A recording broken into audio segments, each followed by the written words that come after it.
বিয়ের আগে প্রেম জমে, বিয়ের পর প্রেম কমে, এটি নিয়ে বিতর্ক হতেই পারে না। এটি তো দিনের আলোর মতো সত্যি। কারণ প্রেম হয় প্রেমিকার সাথে, বউয়ের সাথে হয় সংসার। প্রেমিকাকে আদর করে বউ বলে ডাকা যায়, তাকে লোকের কাছে বউ বলে পরিচয় করিয়ে দেওয়া যায়। কিন্তু কখনো বউকে কি শুধুমাত্র প্রেমিকা বলে লোকের কাছে পরিচয় করে দেওয়া সম্ভব? সাহস আছে আপনাদের? সর্বনাশ হয়ে যাবে, ভাত বন্ধ হয়ে যাবে। সুতরাং বিয়ে নামক একটি ঘটনার পর প্রেমিকাই থাকে না। যেখানে প্রেমিকাই থাকে না, সেখানে প্রেম জমবে কিভাবে? সেখানে প্রেম কমবে, প্রেম হারিয়ে যাবে। আবার প্রেমিকের দেয়া 2 পয়সার আলতা, কাঁচের চুড়ি কিংবা সস্তায় কেনা শাড়ি, এগুলো প্রেমের সময় প্রেমিকার কাছে থাকে আদরের, থাকে ভালোবাসার, থাকে যত্নের। কিন্তু বিয়ের পর বউয়ের কাছে এগুলো হয়ে যায় চোখের বিষ। একজন সত্যিকারের প্রেমিকের প্রেমের উপন্যাসে বিয়েই কখনো শেষ পৃষ্ঠা হয় না। কারণ তারা জানে কোনো কোনো প্রেম না পাওয়াতেই পূর্ণতা খুঁজে পায়। তাই পৃথিবীর শত গল্প, কবিতা, উপন্যাসে প্রেমকে সাজানো হয়েছে না পাওয়ার বেদনায়।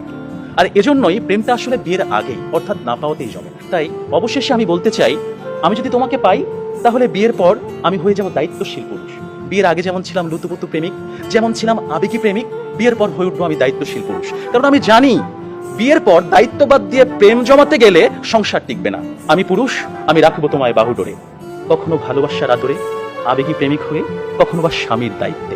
যেভাবে কবি বলেছেন, সাজিয়ে গুছিয়ে তবুও ঠিক কাব্য করে বলা গেল না, এজন্ম তো কেটেই গেল অসম্ভবের অসঙ্গতে।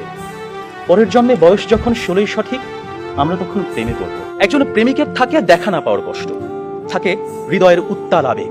তাই বৃষ্টি কিংবা জ্যোৎস্নার রাতে যখন প্রেমিকার মন ভালো নেই কিংবা যখন কিচ্ছু ভাল লাগে না, তখন প্রেমিকের থাকে নানা আয়োজন। মেসেঞ্জার কিংবা হোয়াটসঅ্যাপের ভিডিও কল থাকে উত্তাল। আমার জান, আমার জানটুস, আমার ময়না, আমার টিয়া, আমার হেটুস, থাকে কত রকমের সম্বোধন। রাত গভীর হয়, ওরা জেগে থাকে। শহর ঘুমিয়ে যায়, ওরা ঘুমায় না। ওদের কণ্ঠে থাকে গান, বুকে থাকে ছন্দ। কমলাবরণ মুক্তি তোমার, চাঁদের মতন হাসি, সত্যি করে বলছি আমি তোমায় ভালোবাসি। পান্তা ভাতে কাঁচামরিচ, গরম ভাতে ঘি, তোমার সাথে প্রেম করিতে আমার লজ্জা কি। অথচ বিয়ের পর হাজারো হিসেবের ভিড়ে পদ্য, কবিতা, ছন্দ সব যায় উড়ে। আপনারাই বলুন, এইভাবে কি কখনো প্রেম জমে? বিয়ে নামক একটা ঠুনকো শব্দ কখনোই কিন্তু প্রেমের বিশালতায় বাধা হতে পারে না। বরং প্রেম হচ্ছে সেই অস্তিত্ব যেখানে প্রেমিক মন জানে জন্ম জন্মান্তরে তুমি আমার।